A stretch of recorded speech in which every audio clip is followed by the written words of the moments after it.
వృషభ రాశి వారికి మార్చి నెల 2025 సంవత్సరం గోచార ఫలితాలు ఎలా ఉన్నాయో సశాస్త్రీయమైన పద్ధతిలో తెలుసుకునేటువంటి ప్రయత్నం చేద్దాము.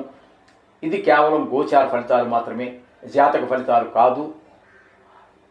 ఇది మీరు జాతకం రాయించుకుని దానికి అనుసంధానం చేసుకున్నట్టయితే ఖచ్చితమైనటువంటి ఫలితాలు వస్తాయి.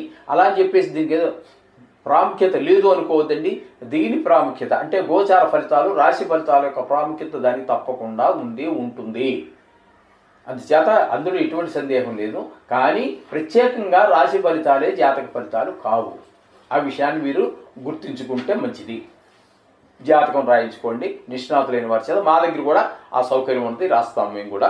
ఇకపోతే వృషభ రాశి వారికి జన్మంలోనే గురువు, ద్వితీయ తృతీయాలలో కుజుని యొక్క సంచారము, పంచమంలో కేతు సంచారము, అట్లాగే దశమ స్థానంలో శని సంచారము, అదే దశమంలో రవి ఒక 14 రోజులు, ఏకాదశ స్థానంలో ఒక 16 రోజుల పాటు సంచారం చేస్తూ ఉన్నారు. అలాగే ఈ 11వ స్థానం అయినట్లో బుధుడు శుక్రుడు కూడా సంచారం చేస్తున్నారు. వారు కూడా ఏకాదశ వాళ్ళు కూడా వక్రగతిలో సంచారం జరుగుతున్నది. ఇక రాహు యొక్క సంచారం నెల రోజుల పాటు అక్కడే జరుగుతుంది. అయితే వీటి ఫలితాలు ఏ విధంగా ఉంటాయి అన్నట్టయితే, జన్మంలో గురువు యొక్క సంచారము శుభ ఫలితములను ఇవ్వజాలదు. ఇకపోతే ద్వితీయ తృతీయాలలో కుజుని యొక్క సంచారం, ద్వితీయంలో కూడా కుజుని యొక్క సంచారము శుభప్రదమైనటువంటి ఫలితాలను ఇవ్వజాలదు. కానీ ఒక 3 రోజుల పాటు మాత్రము కర్కాటకంలో సంచారం చేస్తూ ఉన్నారు. అన్నట్టయితే వృషభానికి కర్కాటకం 3వ స్థానం కాబట్టి ఆ 3 రోజులు మాత్రం మీకు అనుకూలమైన ఫలితాలు ఇస్తారు. అక్కడ ఆ 3 రోజుల్లో మీకు సహాయ సహకారాలు మీ మిత్రులు కావచ్చు, ఆఫీసులో కావచ్చు, కుటుంబ సభ్యుల దగ్గర కావచ్చు, కుటుంబ పక్కన ఉన్నటువంటి ఇంటి పక్కన ఉన్న వారు కావచ్చు, వారి యొక్క సహాయ సహకారాలను అందుతాయి. తద్వారా ఆదాయం పెరిగే అవకాశాలు కనుక మీకు ఉన్నట్టయితే ఆదాయం పెరుగుతుంది. చాలా ఆ 3 రోజులు మాత్రం మీకు అనుకూలంగా ఉంటుంది. మిగతా అంచేత మీకేమవుతుందంటే కుజుడు కారకత్వాలు కాబట్టి మీరు ఏదైనా గృహం కొనుక్కోవాలి, లేదా స్థలం కొనుక్కోవాలి, లేదా ఇల్లు రిపేర్ చేయించాలి, భూమిలో ఏదో చేయాలి, ల్యాండ్లో, ఇలాంటి ప్రయత్నాలు ఏమైనా చేసినట్టయితే ఇక్కడ మీకు కుజుని అనుగ్రహం వల్ల మీకు ఈ 4 రోజులు అంటే ఎక్కువ రోజులు మనకి 28 రోజుల పాటు మనకి ద్వితీయ స్థానంలోనే సంచారం జరుగుతోంది కాబట్టి అక్కడ మీకు అనుకూలమైన ఫలితంలో ఇవ్వజాలడు. మీరు ప్రయత్నం చేసినప్పటికీ ఏవో అవాంతరాలు ఏర్పడుతూ ఉంటాయి. ఈ విధమైన ఫలితాలన్నీ ద్వితీయంలోనే జరుగుతూ ఉంటాయి. తృతీయం 3 రోజుల గురించి పెద్దగా మనం పరిగణలోకి తీసుకోవాల్సిన పని లేదు. అయితే ఇకపోతే 5వ స్థానంలో కేతు యొక్క సంచారం జరుగుతోందండి.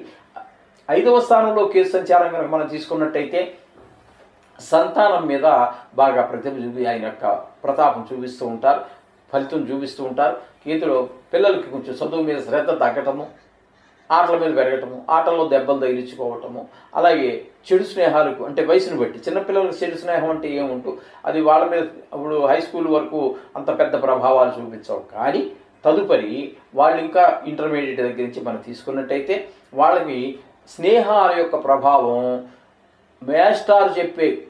స్కూల్లో మేస్టారు చెప్పే పాఠాల కంటే, ఇంట్లో తల్లిదండ్రులు చెప్పేదానికంటే, వీటన్నిటికంటే కూడా స్నేహితుల యొక్క ప్రభావం పిల్లల మీద ఎక్కువ పడుతూ ఉంటుంది. అందుచేత మీరు పిల్లలు ఏం చేస్తున్నారు, ఎవరితో స్నేహం చేస్తున్నారు అనేది కూడా తల్లిదండ్రులుగా మీ యొక్క బాధ్యత. అది కూడా ఒక కన్ను వాళ్ళ మీద వేసి ఉంచండి. వాటిని మొదట్లోనే మనం వాళ్ళని అదుపు చేస్తే వాళ్ళు అదుపులో ఉంటారు. మొక్క ముదిరిపోయిన తర్వాత, చెట్టు అయిన తర్వాత దాన్ని వంచడం కష్టమవుతుంది. అందుచేత ముఖ్యంగా మీరు ఈ పిల్లల మీద దృష్టి పెట్టండి. ఇకపోయినట్టయితే ఇంకా దశమ స్థానంలో రవి యొక్క సంచారం 14 రోజులు, ఏకాదశ స్థానంలో ఒక 16 రోజుల పాటు జరుగుతోంది. ఈ 2 స్థానాలలోనూ కూడా ఆయన ఉద్యోగ విషయంలో కానీ, వ్యాపార విషయంలో కానీ, ఆరోగ్య విషయంలో కానీ చక్కటి ప్రభావాలను చూపిస్తూ ఉంటాడు. ఒక రాజులాగా మీరు ఒక కమాండింగ్ చేయగలుగుతారు.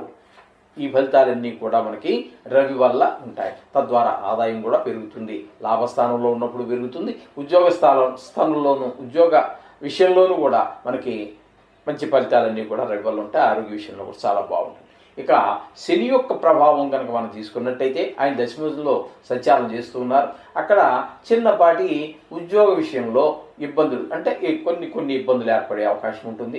మీరు ఎంత పని చేసినా మీ యొక్క ఆ, యజమాని అంటే మీ బాస్ ఎవరైతే ఉన్నారో వారు మెచ్చుకోకపోవటమో, లేకపోతే ఆ, మీ శ్రమకి తగిన సొంత వ్యాపారం చేసుకుంటున్నారు, మీ శ్రమకి తగినటువంటి ఫలితం రాకపోవటం లాంటివి జరిగే అవకాశం ఉంటుంది. ఇకపోయినట్టయితే ఏకాదశ స్థానంలో బుధ శుక్రుల యొక్క సంచారం బాగా జరుగుతున్నది, రాహు యొక్క సంచారం కూడా జరుగుతోంది. అందుచేత మీకు ఇక్కడ 4 గ్రహాలు నడుస్తూ ఉన్నాయి. మీకు ఏకాదశ స్థానంలో 4 గ్రహాలు కూడా పరిపూర్ణమైనటువంటి ఫలితాన్ని ఇస్తాయి. వ్యాపారం విషయంలో కానీ, సంసారం విషయంలో కానీ, లలిత కళల విషయంలో కానీ మీకు అద్భుతమైనటువంటి ఫలితాలని రాహు కానీ అందరూ కూడా చాలా చక్కటి ఫలితాలు రవి. అంచేత మీ ఈ వృషభ రాశి వారు చాలా చక్కటి ఫలితాలన్నీ పొందగలుగుతారు. ఇక్కడ మీకు 4 గ్రహాల యొక్క అనుకూలత పరిపూర్ణంగా ఉన్నది. అంచేత మీరు ధైర్యంగా ఏ విషయంలోనైనా వెనకబడి వేయాల్సిన పని, దేనిలోనూ పెట్టుబడి పెట్టడానికి కానీ అనుకూలమైనటువంటి ఫలితాలన్నీ ఏర్పడుతూ ఉంటాయి. మీరు సినిమా రంగంలో ఉన్న వాళ్ళకి, టీవీ రంగంలో ఉన్నటువంటి వాళ్ళకి, అలాగే సోషల్ మీడియాలో ఉన్నటువంటి వారికి, అలాగే ఈ షేర్ మార్కెట్లో పెట్టుబడి పెట్టేటటువంటి వారికి చాలా దివ్యంగా ఉంటుంది. వారందరూ కూడా చాలా చక్కటి ఫలితాలను పొందగలుగుతారు. ఏదేమైనప్పటికీ కొన్ని గ్రహాల ప్రతికూలత గురించి ఆలోచించవద్దండి. మీరు ఒక 2 నిమిషాలు 3 నిమిషాల్లో దేవుడి పూజలో నవగ్రహాల యొక్క ఆ శ్లోకాలు మంత్రాలు ఏవో చదువుకొని మీకు వచ్చినటువంటి ఇదివరకు చాలా కాలం మనం చెప్తూనే ఉన్నాం, ప్రతిసారి చెబుతూనే ఉంటాము కూడా. అంచేత సుందరకాండ పారాయణ కావచ్చు, లింగార్చన కావచ్చు, ఇవన్నీ కూడా దానికి సంబంధించినటువంటివి. అవి కూడా పెద్దలు ఏవో చెప్పారు, చాలా చెప్పారు. అందులో ఏ ఒక్కటి పాటించినప్పటికీ కూడా మీరు ఈ దుష్ప్రభావాల నుంచి బయటపడతారు. శుభం భూయాత్.